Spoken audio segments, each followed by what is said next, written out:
Hello and welcome to Against the Storm, patch 0.58, the Sealed Forest Update. This is something we have, of course, been waiting for a very long time. Well, not a very long time, quite a long time. Several updates ago, the Sealed Forest was introduced as a concept, and it was done in a temporary manner with the promise that we would get this update at some point in the fairly near future. And the update was delayed due to needing to make some more significant changes and do it right. And it sounds like they've done it right. So we're going to go through the patch notes and take a look at what is new in this update, specifically everything around the Sealed Forest, but also a few other things as well. Before we do that, though, there are a couple of announcements that are part of the patch notes. The first one is that they have released the first part of the original soundtrack, available for download on your favorite music streaming sites. So take a look for a link to that in the patch notes, of course, and or look on your favorite your music streaming site for this name, Cessation, and see if you recognize the music. Also, last time they announced that the Beaver Plushie would be becoming available in the next few days, or I think at the time, or it was available at that point, and it was supposed to end, I think, on September 2nd. The campaign for it. However, they have had an overwhelming response to the campaign, and so they were able to extend it by 10 more days. So if you have not yet gotten your Beaver Plushie and you would like one, make sure that you do order that Beaver Plushie before the time runs out. September 12th is the new end date, so, I would do it sooner rather than later if you can.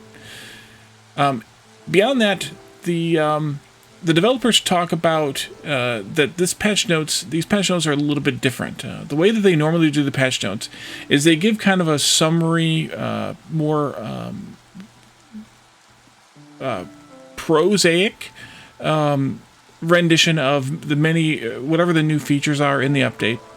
And then they break and then they list out the patch notes in sort of a traditional patch notes bulleted format. They changed their format for this patch because, well, there is only really one feature, but that one feature has a huge amount of components, and that's the Sealed Forest. And so they've done more of a story mode in terms of how the Sealed Forest works and everything. So I'm going to try to replicate that with my read of the patch notes, or at least this portion of the patch notes, and then we'll highlight a few details as we get to that next part, to the bulleted list part. Ancient seals are old, intricate structures built to hold a primeval, malevolent force at bay. As time passed, they became weaker, causing the mysterious sealed ones to slowly reclaim dominion over our world. Your task as the Queen's Viceroy is to settle the lands and journey to the heart of the Sealed Forest, where you must reforge the seal to imprison the evil gods. There are 8 different seals. The farther away they are, the higher their difficulty, and the more seal fragments are required to repair the shattered seal. You can acquire seal fragments by establishing settlements, overcoming negative modifiers, and solving world events encountered on your caravan's journey. At the start of every cycle, your caravan departs from the smoldering city. You can upgrade your caravan permanently with Smoldering City upgrades that add new embarkation bonuses, increase the embarkation range, and much more. You can modify the caravan temporarily with royal resupplies and world events. Royal resupplies are special rewards awarded for settling near negative modifiers.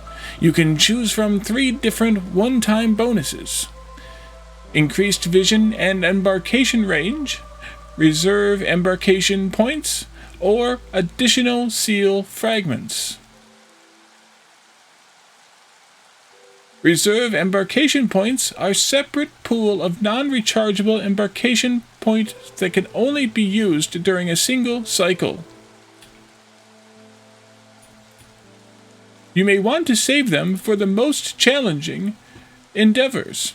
You can also improve your caravan by solving world events. But tread with caution. Your decisions often come with a trade-off or can present a unique challenge.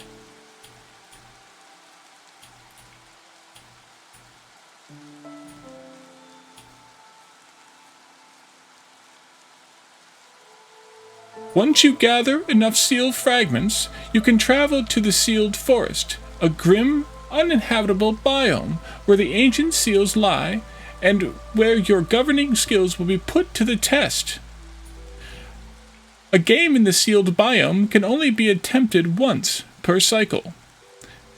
Ancient seals spread corruption around them, making the sealed forest an extremely hostile environment. The flora in this region is bizarrely mutated, with overgrown trees containing extra resource charges. A broken ancient seal is hidden within the depths of the sealed forest. You must search for clues in surrounding glades to locate it. Every glade contains a guidance stone that points to the location of the ancient seal. The sooner you reach the seal, the better. Viceroys don't embark to the sealed forest to establish settlements or gain reputation. The Queen expects them to reforge the seal or die trying. To reforge the seal, you must reconstruct the ancient guardian by obtaining its heart, blood, feathers, and life essence. There are 3 different variants of each part. Acquiring one of them will require a display of remarkable finesse in a certain aspect of managing a settlement. Once you obtain a part, you'll be rewarded with an epic cornerstone, and a new array of objectives will be revealed.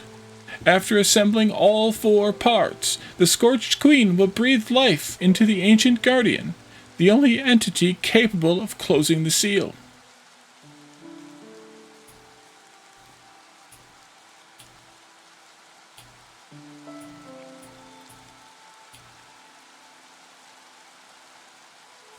But beware, the mere presence of the ancient seal summons foul plagues on your settlement.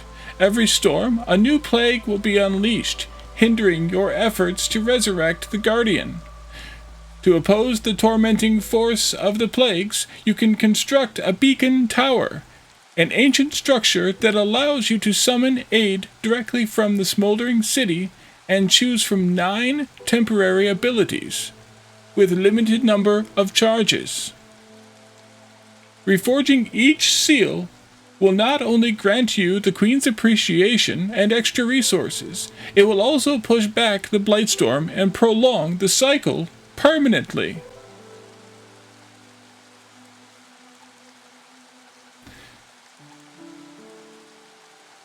So that ends the story mode of the patch notes.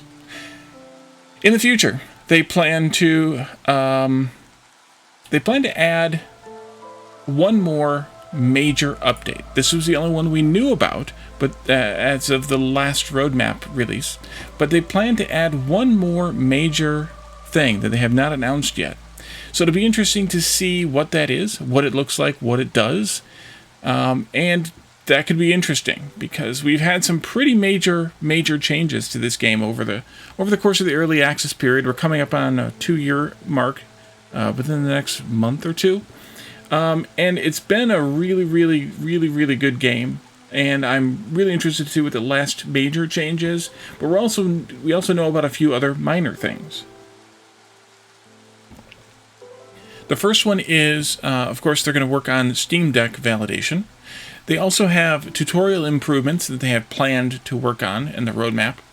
And there are always changes that the community suggests via reports or suggestions, or bug fix reports or suggestions that oftentimes make it into the game.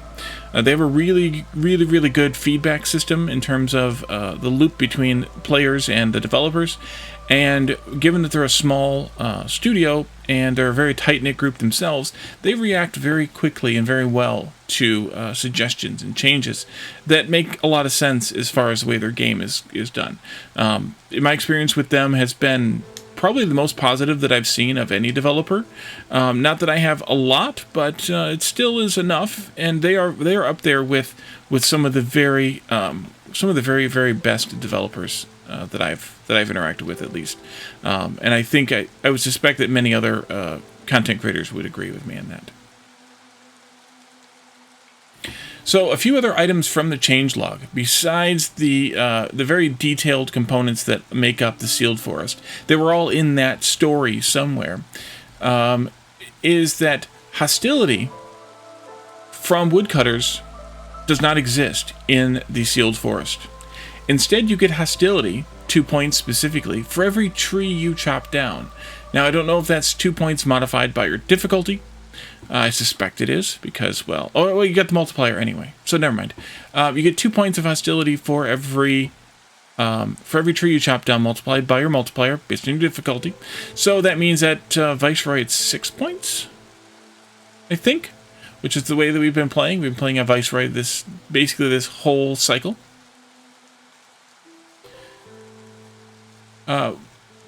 So that beacon tower that was mentioned near the end is going to be very useful to combat the random plague that you get during every storm. Some of the plagues are fairly simple, lowered production capacity, or lowered productivity kind of thing, or maybe longer breaks. The usual types of debuffs that we get from Forest Mysteries and things, but they can go all the way up to a spawned-in Danger or Forbidden Glade level event next to your town, or inside of your town.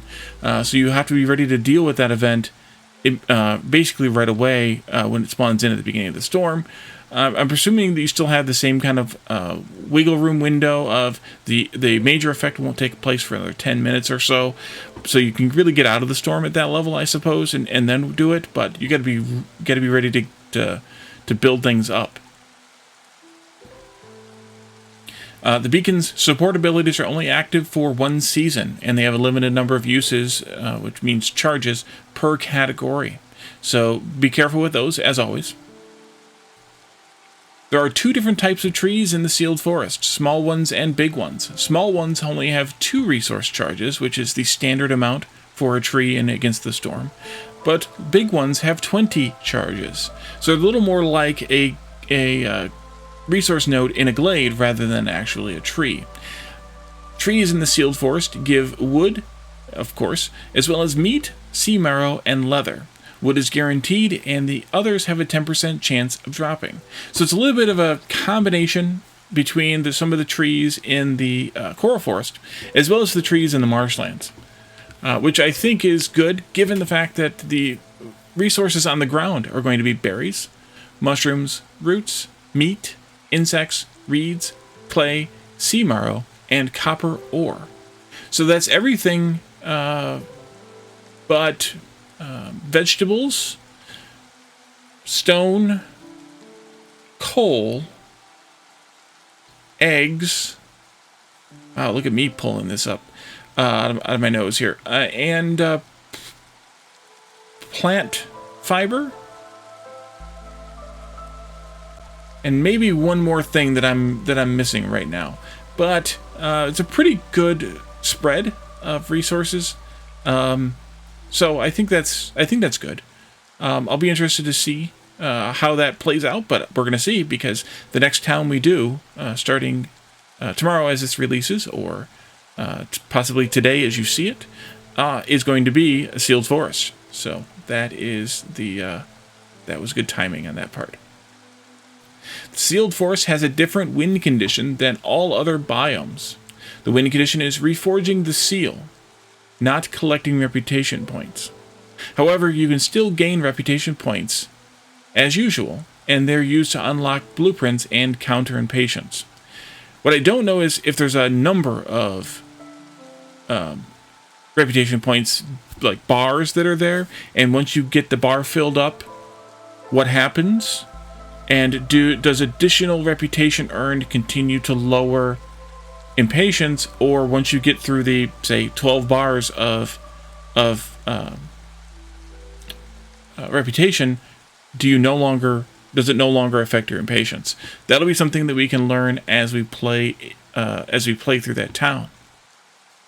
The Sealed Forest has new unique visuals. The terrain, the trees, the seasonal effects, the fog, the camera effects, etc. are all new effects. They may have influences or similarities to the other biomes, some of the other biomes on occasion, but they are all new effects for this biome. And so it is a completely different, unique, separate biome. There are 12 new music tracks available only in the Sealed Forest, which makes sense because I'd say there's probably about that many in all the other biomes each. Or there's quite a few anyway in the other biomes each.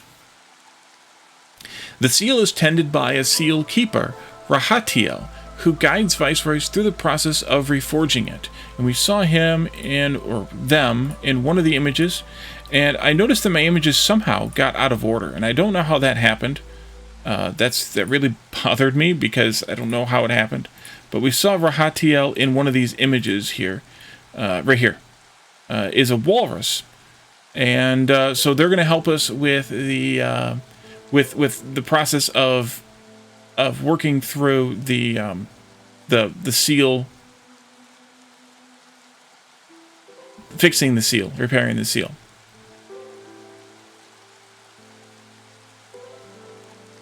Beyond that, it's really, really small stuff. Some French language stuff has been cleaned up, so if you're playing in French, you might notice some changes there.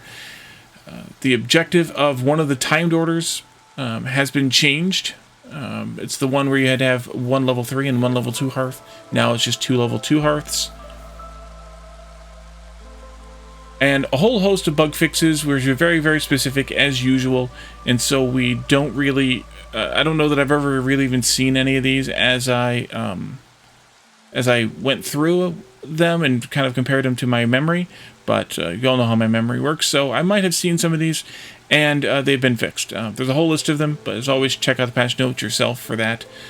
And then finally, they have improved some of the sound performance, and they changed the main menu background to reflect the Sealed Forest biome, which is really, really cool. So, without further ado, we're going to leave that here and come back to the channel within the next, at the time this is released, within the next 18 hours or so, and take a look at that first episode in the Sealed Forest.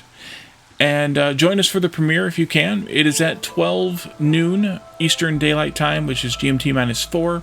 So, adjust for your time zone. Central Europe summertime would be 6 p.m.